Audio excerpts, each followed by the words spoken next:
chapter 10, starting with verse 30. Book of 1 Corinthians chapter 10, starting with verse 30.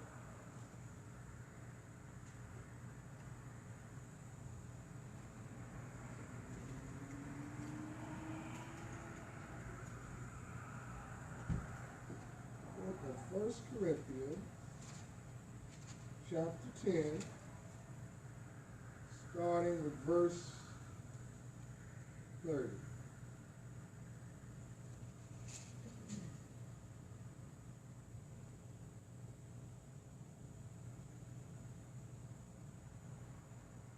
So someone read the first two verses. If I can thank God for the food and enjoy it, why should I be condemned for eating it? So whether you eat or drink or whatever you do it all for the glory of God. Did you read verse 30? Yeah. It's in the New Okay, I'm sorry. Go back to 29. Start there. I apologize. It might not be a matter of conscience for you, but it is for the other person. For why should my freedom be limited to what someone else thinks? If I can thank God for the food and enjoy it, why should I be condemned for eating it? Whether you eat or drink or whatever you do it all for the glory of God. All right.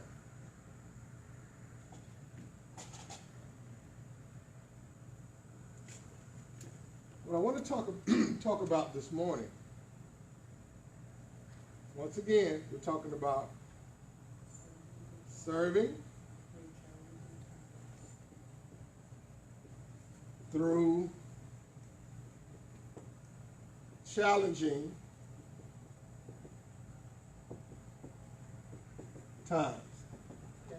And I pray thus far we've been getting something from this, because what you're going to find is one of the key goals of the enemy is to warp your thinking, Yes, sir. Yes, decrease your serving, and stop your sowing. Stop your Sowing. sowing. Yes. That's his goal. If he can get you to not think about what you should be doing, if he can get you to decrease about how much you do it, and get you to stop one of the key ingredients of what you do, of why you do it, you believe he wins.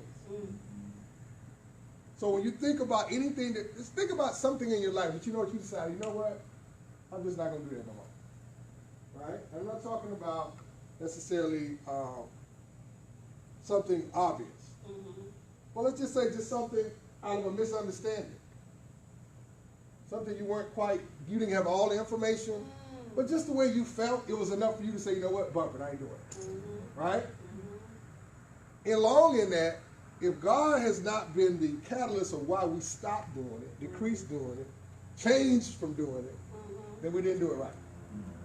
So, in this particular book, Paul is talking to the church of Corinth, and he's focused on a key ingredient. He's talking about the consciousness of your mind.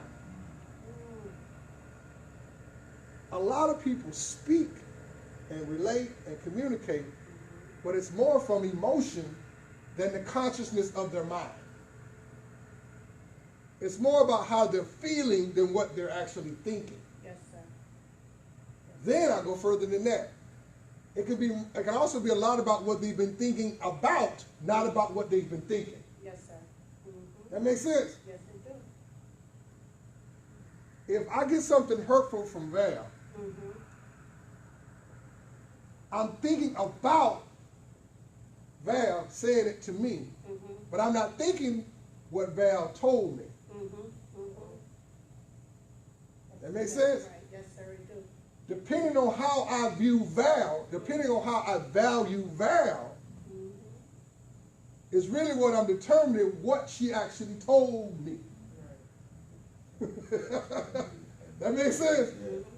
So when I come and bring it to Sister Harvey, I'm talking more about Val than what Val told me. That make a lot of sense? When we're talking about how when we're our consciousness of our mind, we relate about, as I say all the time, the emotion rather than the emotion of what God projects. So let's look. He says in verse 30 or 29, chapter 10. 1 Corinthians chapter 10, verse 29. He says, conscience, I say not thine own, but of the other. For why is my liberty judged by another man's conscience? Huh? At the end of the day, my brothers and my sisters, a like-minded mindset comes from first having a mind you like.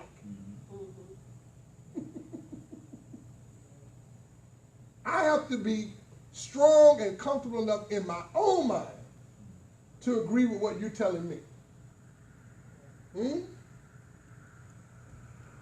I can come up with all the ideas that I want about a certain thing.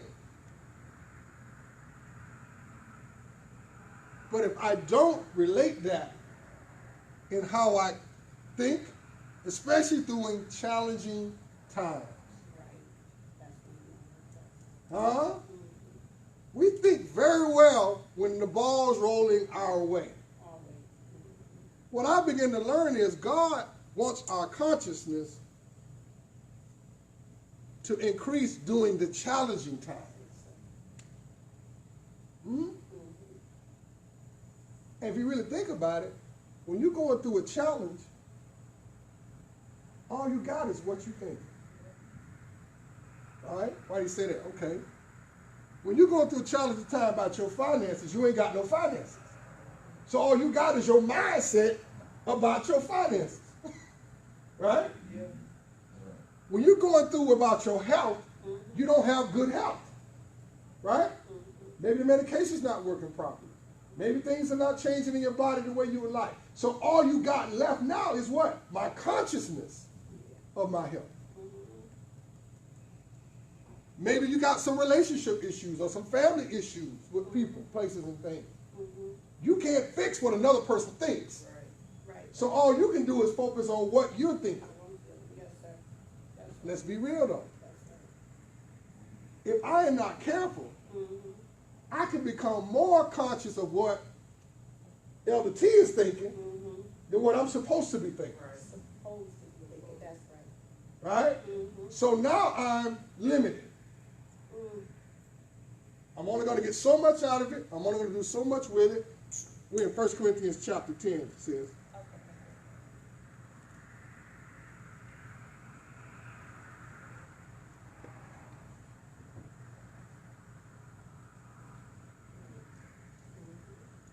Well, let's look at the scripture one more time. He says what?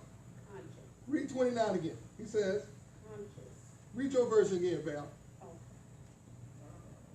It might not be a matter of conscience for you, but it is for the other person. For why should my freedom be limited by what someone else thinks? Now see how challenging that?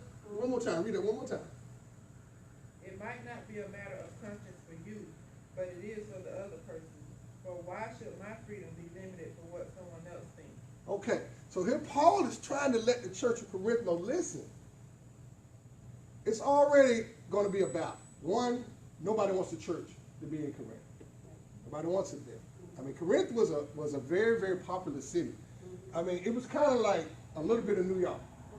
It was what you call a metropolitan type of place. A lot of things were available. Commerce, agriculture, whatever you wanted to do was kind of there. Also, there were other things there. Brothels were very, very big in those areas. All right? They had a Cleo in every corner. All right? They were wide open, right? There were a lot of things being sold and given and transferred, not of God. And then somewhere in the midst of that, you got this church, this up-and-coming church, where it had a lot of people with gifts, right?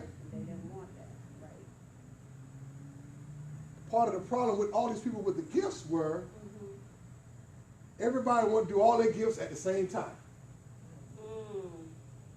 Somebody wanted to be singing while somebody was reading the scripture, while somebody was giving the praise, while somebody was giving a testimony, while somebody was giving a praise report, while somebody was trying to preach, while somebody was playing music. There was all that going on when you walked in there. Can you picture all of that going on?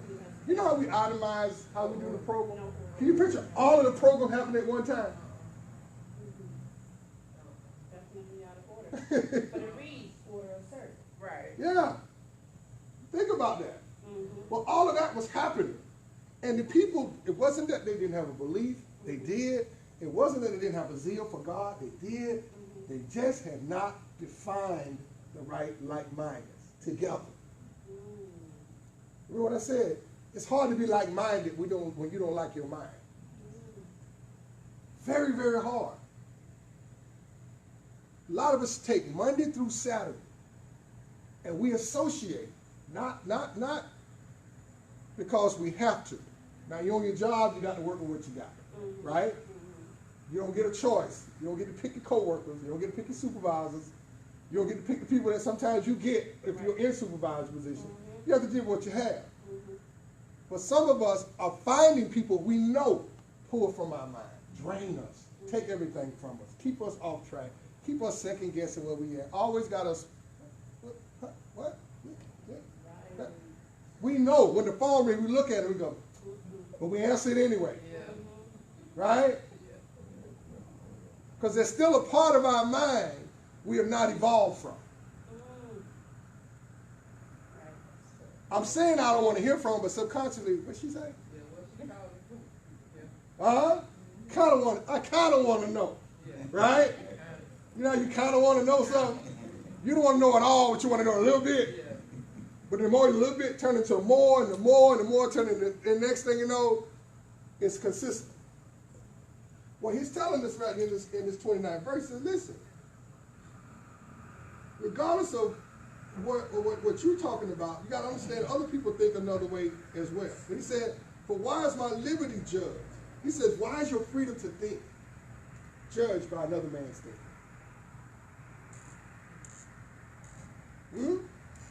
Why? And what is liberty? Freedom, right? An ability to evolve. An ability to make change. You know how dangerous it is for you not to change how you do your thing? Somebody pull up Romans right quick. Romans 12, 1, 2, and 3. Read that for me right quick.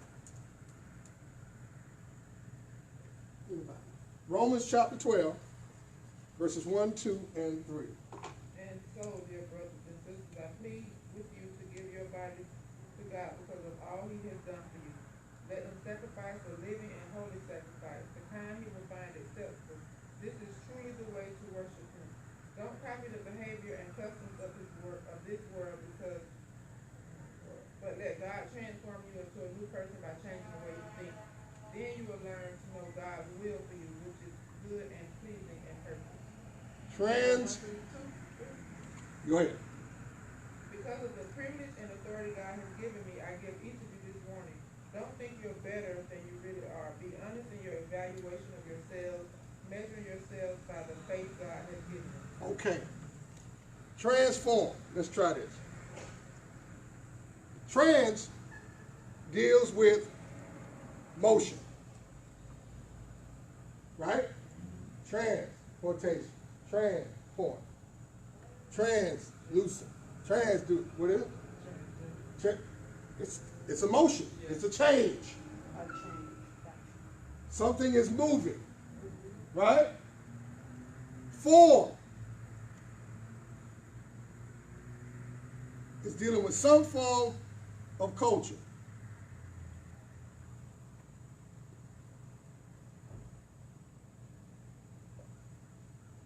Some form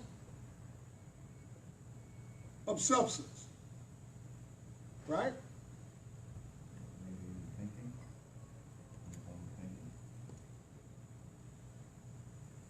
Some form of thinking. Evolving. Right? Caterpillar goes into a cocoon to form itself into a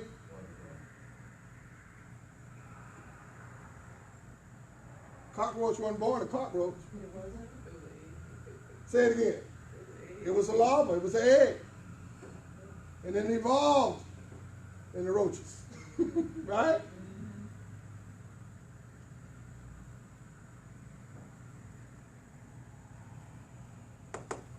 How we transform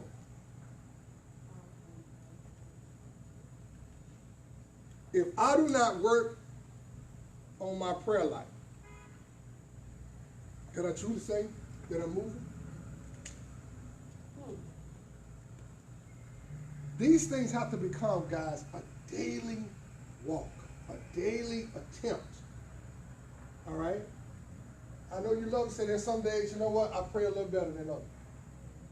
Yeah, some days I pray a little better than others, right? Depending on my day, depending on what I got going on, depending on what's rolling in my head, maybe I pray a little better on Saturday than I do on Sunday, because I know Sunday coming. Or maybe I pray a little better on Monday because I had a good Sunday. But maybe that Tuesday, Wednesday, and Thursday, I'm there, but I'm not there, right? Here's the trouble. Here's the drama behind that. I still have to be in a place of liberty so that other people can transform.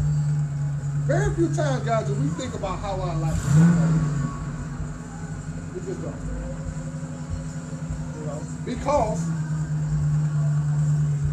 somehow they form Christianity to just be all about you.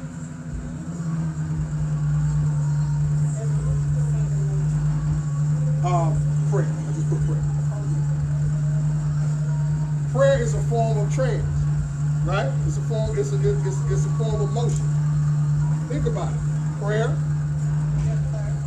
praise, right? Worship. It is a form of motion. Yeah. It's just another way that you do it. Everybody does not praise the same. No. Everybody does not worship the same. No, sir. Everybody does not pray the same. Yes, sir. However, we can all still be like-minded in the attempt to know who we're praying to, True. Right. right? That's the goal. Good morning. That's why when we spend a lot of time communicating between one another, the reason we can't transform is because we're not on the same accord. You got how you feel about it. She got how you feel about it. Yes, sir. I was listening to I woke up out of the blue. I don't know why I do, but I do. And on this station they had this focus group. And they were talking about homelessness. How were they trying to figure out how could they properly address homelessness. And as I listened to each one of the panel people begin to speak and talk, everybody had something to say, but nobody was talking about serving.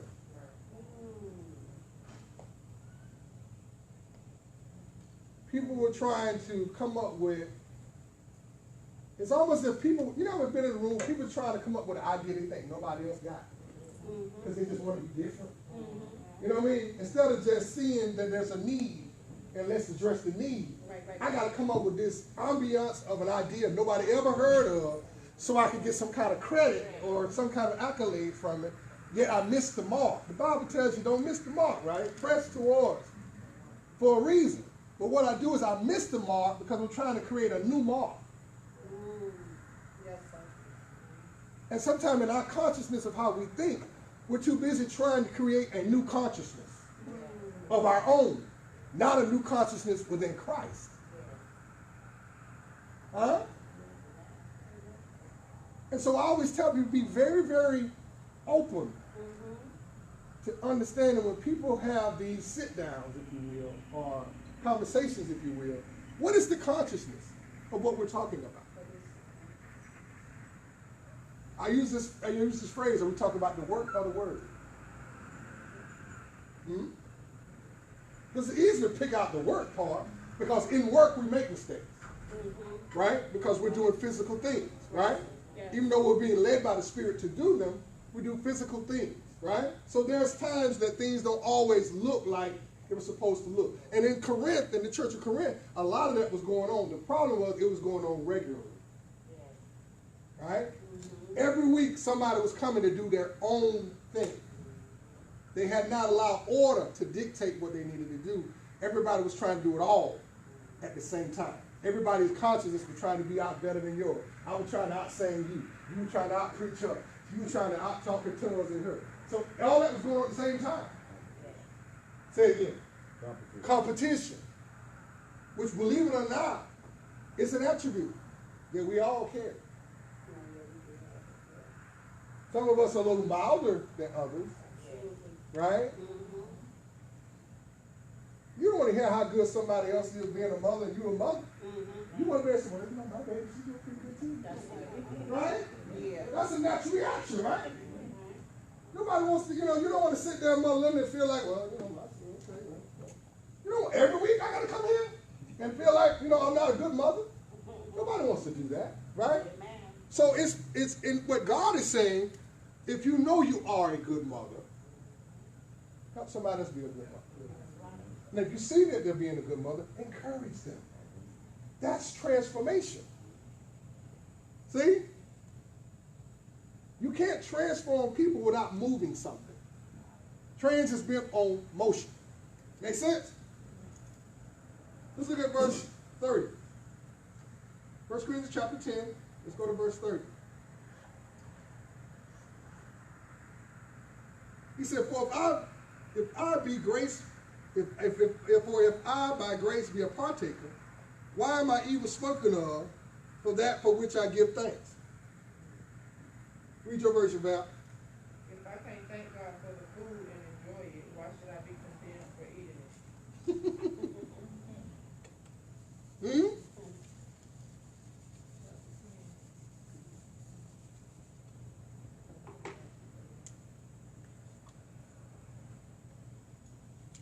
First, we're talking about we have to transform, right?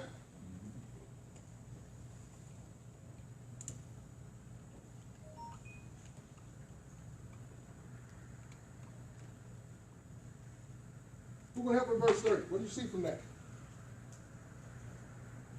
What's Paul saying to the church? For if I by grace be a partaker, why am I even spoken of for that which I give thanks?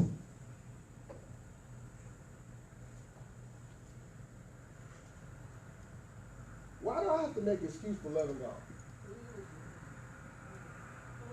Why? Why should I?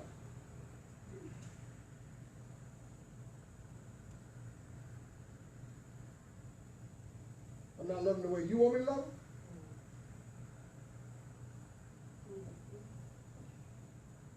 Here's one of the hindering things of Corinth when they first started, that people begin to try to say about that church.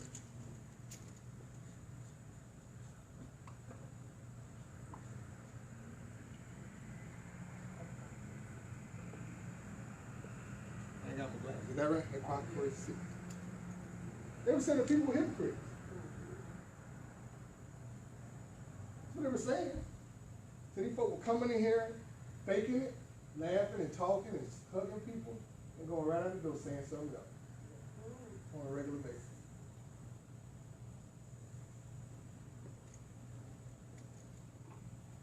They did not believe in their leadership. They did not believe in that in the church that was established there, but they came every week. Isn't that crazy? Huh? They're like me going over to Mother Hagen house, sitting down with her every week, having a cup of coffee, and hating her. Say it again. Well, why do people do it? People do it all the time.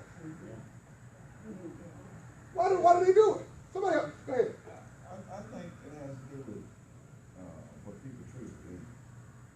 If I ain't believing what the preacher is saying, right, then apparently I got something else going on inside my head. Mm-hmm. So I'm in disagreement already. Right. Even though I'm amen in everything you're putting out there. But once I step out of here, then I can put my point across on the outside. What's the danger to that, though? They just basically tearing up the church, basically, or tearing up whatever it is that you're involved in. It don't have to necessarily have to be church or anything. It could be your job, Any job, yeah, anything. your social club, your work group, wherever you're at. whatever you put your hands to. You see how dangerous this is in life? And I know I'm not preaching and teaching nothing different than I haven't done for the last 8 years or so as a pastor. I'm telling you, this stuff, the reason I stick to it, because I know it comes to pass every time. When people have changed their way of thinking and believing, it will smell like 40-day-old below set. It will stink. And I don't care how much Febreze and Fabuloso you put around it, you've not dealt with it. Eventually it dissipates and the smell exuberates itself again. This thing don't change, guys. The Bible shows you over and over and over and over again. It is not these quote-unquote unbelievers who are tearing up the church. It is not these quote-unquote unbelievers who are denouncing God. Because you can't denounce something you don't believe in. You know what I'm saying? It is those of us who come every week, every day, you know, right? That's us. Who repeatedly, over and over and over again, saying something different. How you clap to a song you don't like?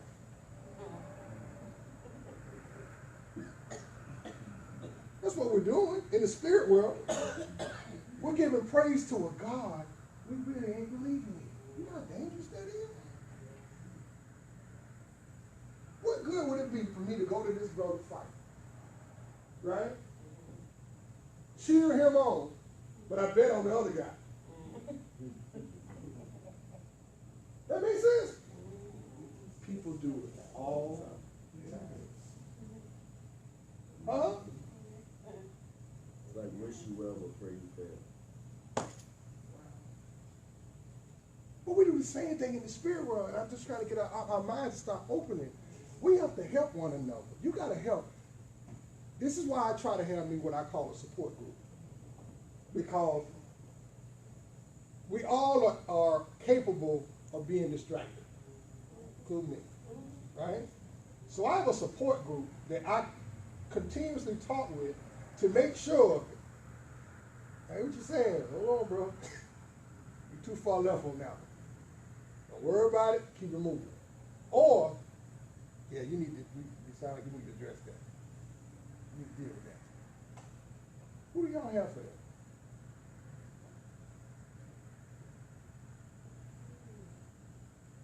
Who do we have? There was an expectation, I'm sure when most of us in this room were younger, there was an expectation that when I come to church, I'm going to get the truth.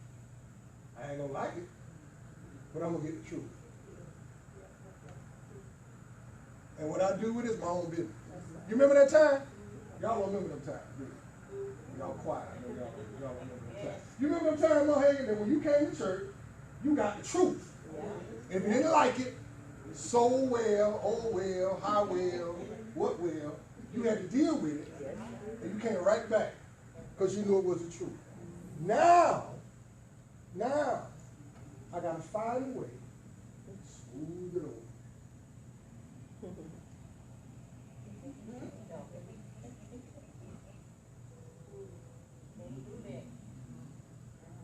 Let you walk out just as mean as you was before you left.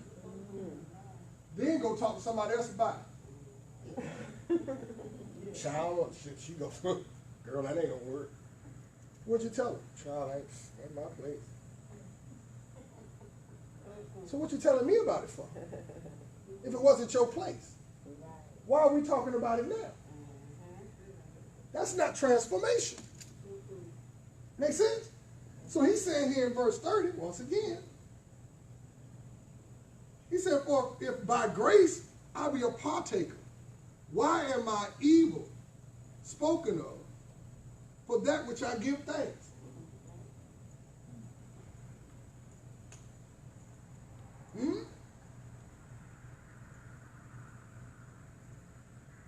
There's no way, guys, that you're going to serve God and periodically have something come against truth always brings trouble. Amen? Amen. Right? Right. Truth always brings trouble. But what you not learned to do over the years, I don't even regard it as trouble no more. I just put it as part of the equation. Hmm? That's right. That's right. If I don't change the way I think, I will never be able to accept the truth. And so I will go along with everything else, everybody else, and every place else, because I know what the truth entails. It requires me to give up one thing. Everything. And Paul was trying to ignite to the church, listen, if you're going to transform, you got to tell the truth. Now let me give you this news flash. I know a lot of y'all have not saw this yet, but maybe you have. The New World Order of Church, the conversation is too much truth. Get you in a room like this. Huh? We don't talk about hell no more. Right? Remember that now. That was spoken about. Hell was brought up. Now, Jesus is not that kind of a Jesus. He's more of a loving kind of Jesus, and he's more of a caring kind of Jesus. As if talking about hell means you don't care about nobody. It's the Broadway. The Broadway to destruction. But he said the way is narrow. And the reason that hell was talked about so much, guys, was for you to focus. If you make hell not sound like it's not that big of a deal, then I don't focus. Right? If you don't tell me, listen, man, you can't keep taking them coronial kicks to the side of your thigh like that. You put your hand up, block some of this, put your hand up. No, I'm going to take it. I'm going to take it. I'm going to take it. You don't take too many more. Some of us are taking licks from the devil we don't have to take. But it's not because we don't know the way. It's because we will not use the truth to get through our situation. Because the truth may require me to lose some things, some people and some places. I'm going to tell you one of the biggest promises I made to God. And I said this in the most humblest of ways, guys. This is not about anything or any person or any place. I will not let trivial thinking operate this ministry. One-stop shop thinking. You're going to pop an idea out of your head, and then because I don't flow along with it, you're going to leave? Then that tells me you don't have the ministry mindset. You have the mind mindset. Right? Because when you got a mind mindset, it works for you. But if you have a loving heart for the ministry, you can say, Pastor, listen, I got this great idea, but listen, this is what I was thinking. I prayed over it. God laid it out to me. I'm willing to take a charge in it. I got 2 or 3 people I'd like to select. Hope you agree with these people. This is what I like to do. I believe God can get us on this level with this. I've seen this is a portion that we haven't had a chance to really address. Because there's something in your church that's not really being addressed. Right? But the problem is everybody's waiting on somebody else to do it.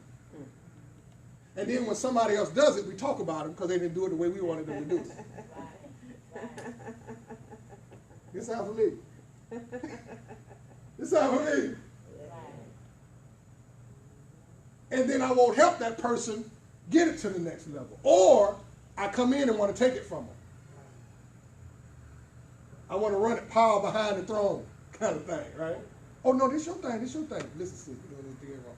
Let me help you put this together. And then, so when you get up, and we say, one of the things Sister Palmer putting the thing together and making everything operate. There's Sister Harvey back going, child, she wouldn't have done it without me. She didn't even call my name. Why did you help? Are we looking at these things properly? I was listening to T. I was in my office. I heard him the other day. And we were talking about, I heard him talking about turning on the lights, turning off the lights. He said if a pastor had not told me to do that, which I told him what God told me to do, he said I never would have been coming in here praying like I pray now. So in all that, did it help somebody? Yes, yes. Just because it ain't helping you directly doesn't mean it doesn't help somebody else directly. That makes sense? Yes. And so we got to start building a mindset that says, well, you know what? If somebody's benefiting from it, that's God. Right? And I promise you, if you're doing ministry work, somebody's benefiting from it. Just because they're not running around putting it on Facebook doesn't mean they're not benefiting. Just because they're not walking through telling everybody in the church, look what God did for me, doesn't mean they're not benefiting. But we got to have the heart and the mind to say, even if I don't know, I believe God's benefiting somebody. Even if I don't see it, I believe somebody's getting a little higher in God. Somebody's getting a little special in God. Somebody's growing in God. I got to believe that, even if I don't even see it. That makes sense? Yes. Let's go to verse 31. We're almost done.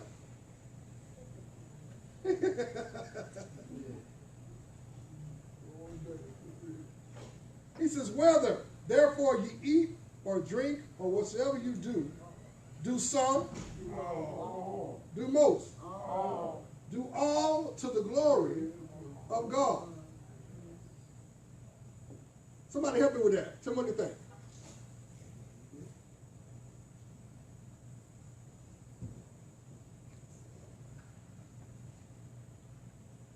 We have to praise the Lord from God, all that we do. To all that we do. But it's ironic. Isn't it amazing how God brings up two critical things, what you eat, what you drink? Isn't it amazing? God is saying whatever you take,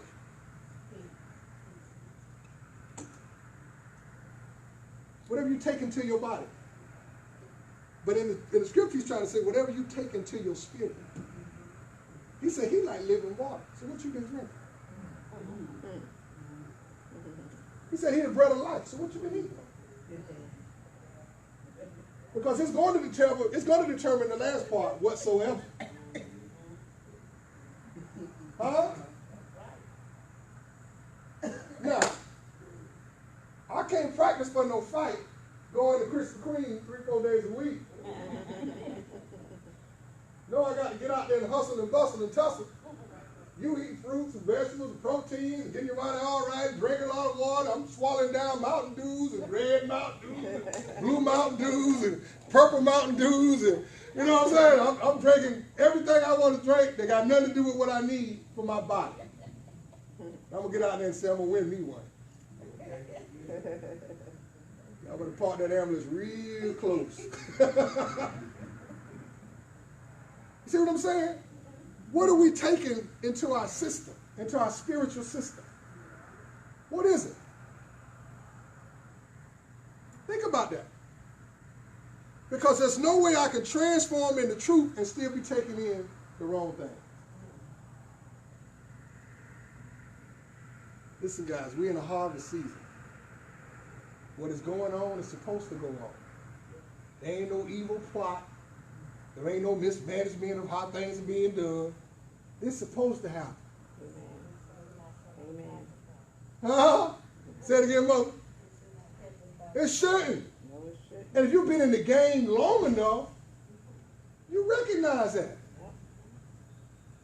They got two kind of people on teams. They got rookies and veterans. But if I'm a veteran talking like a rookie, like I've never been here before, then that explains a lot to why the rookies are off track.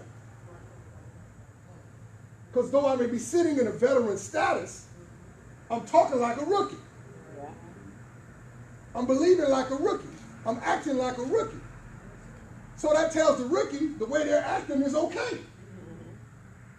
And we have got to learn to speak like what God has given us, a transformation and a truth in our minds and spirits, that when somebody brings it to us, there's a song, we're not going to take it. No, we ain't going to take it. Right.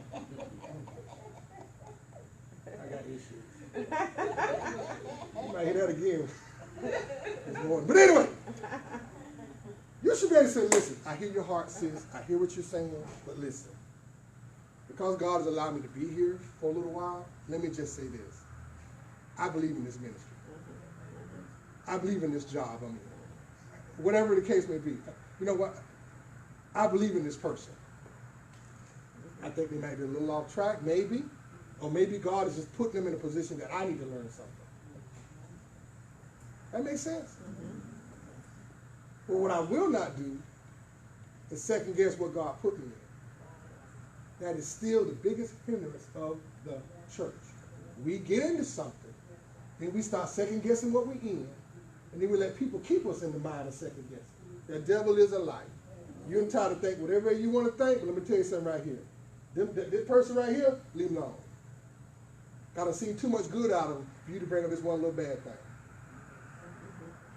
Now, if all they've done is bad, that's just who they are. We gonna pray for them.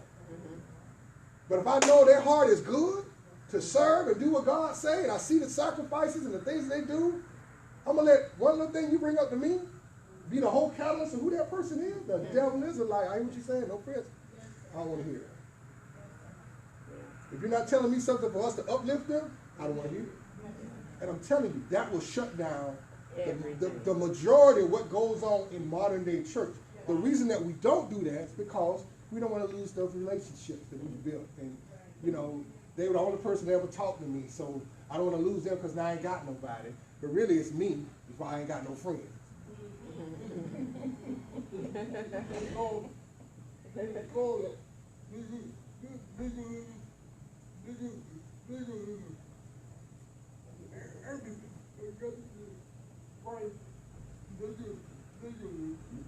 Legalism.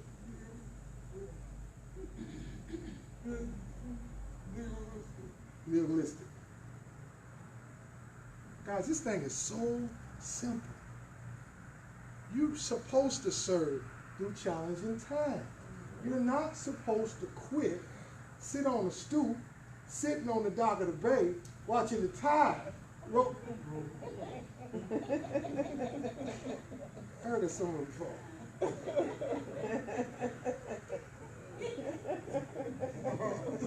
It's only more 7 days. I've been gone 7 days. We're supposed to be able to evolve ourselves out of these things. Yes, yes, yes. Right? I'm going to leave you with this. Is it possible that the challenging time that God wants you to serve is when he wants you to tell somebody the truth? Could that be the biggest challenge we continue to fail in? We will not say, I hear what you're saying, bro. But you're wrong on this. That what the Lord told you? Sis, I hear what you're saying. God ain't confirmed that to me. He ain't revealed that to me. You ain't confirmed it to me. You sure about that? Because the world's got too many wandering souls who continue to go from place to place to place, continually being liabilities and not assets. Any true asset of Christ is able to transform, tell the truth, and take in the right thing. And when I'm not off track, when I am off track, I know who to get to. I know who I can get to pump me back up. Think about it, guys. This ain't nothing new. We've been down this road before. Huh? Anybody's had more than one child? Child, look here. You ain't doing nothing your sister ain't do. I already see it. You gotta fix your face before we put my hands on it. First baby out, you're learning along the way. There's a commercial that shows the first time. Yeah, the first. Yeah, they were getting a nanny to come over to babysit that night. They got baby cameras, and and she has a feeding order, and she's like this. They got that second baby, and the nanny comes door. Here you go. Yeah. They were out the door. Right? You learn that. It's the same thing with life. Once you've been around that corner before, and you've heard that before, you've heard that conversation before, and for those of us who spent in leadership, and I always point out to my mother's board, because you're the oldest group of the ministries, you're the oldest ministry group in age. You gotta know. You've seen this before. Even when you wasn't full time in the church, you seen it before, right? So just like you straighten it in the streets, you ought to be able to straighten it in the church. Amen. Am I wrong? Amen. Look at Darla. I hear what you said. Come here, sit down there. So what do you think? So what are you going to do? Oh, I'm going to. That's what God told you. Now you called me. You came to me. You want me to tell you the truth? I want to know before you know, because I'm going to tell you the truth. This is what you want, right? You're wrong. Now let's go fix it. And they'll do one of two things. Yes, ma'am. They won't call you no more.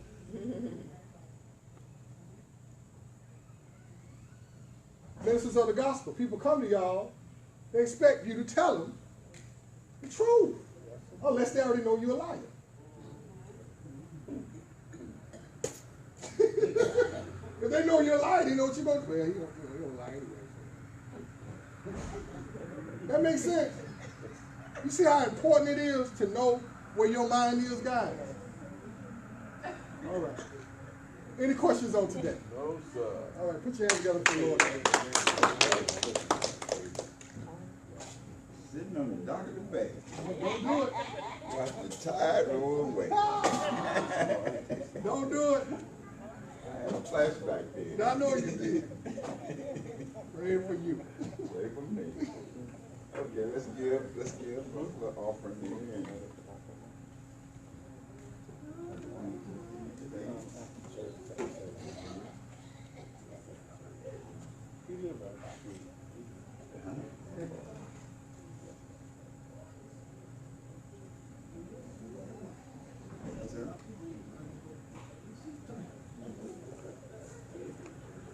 Good morning, good kind sir. Good morning, Pastor. How you doing?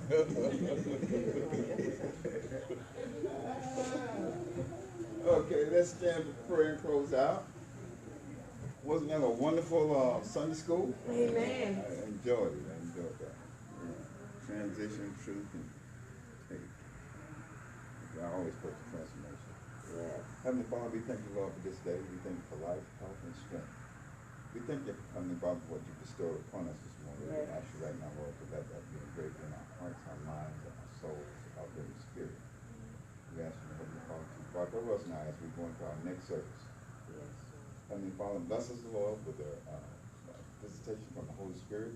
Now I pray, Lord, that you touch someone's heart, someone's mind, someone's everything, family, friends, everyone. Now I pray, Lord, that they accept Jesus Christ.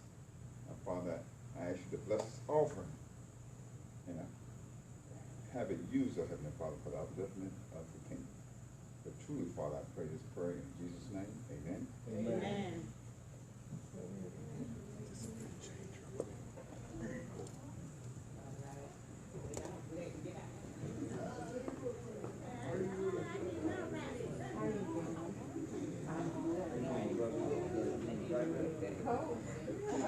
Hey, Brother Mills, how you doing? I'm doing good. How was your holiday? Good? You didn't eat too much, did you? Not too much. But you ate though. Good to see you.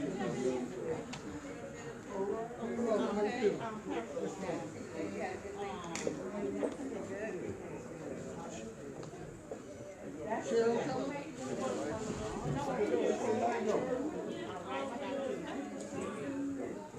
It is. So who are you going to have? Pastor, how you doing, sir? We locked up in here. Where you see kids? Kids. I got I'll call you to see if you made it back. But you can go check Evangelist when she come in, okay? Yeah, I like your haircut, man. Guys, how you doing? You all right, Elder? You get your white shirt, man? Gotta go home.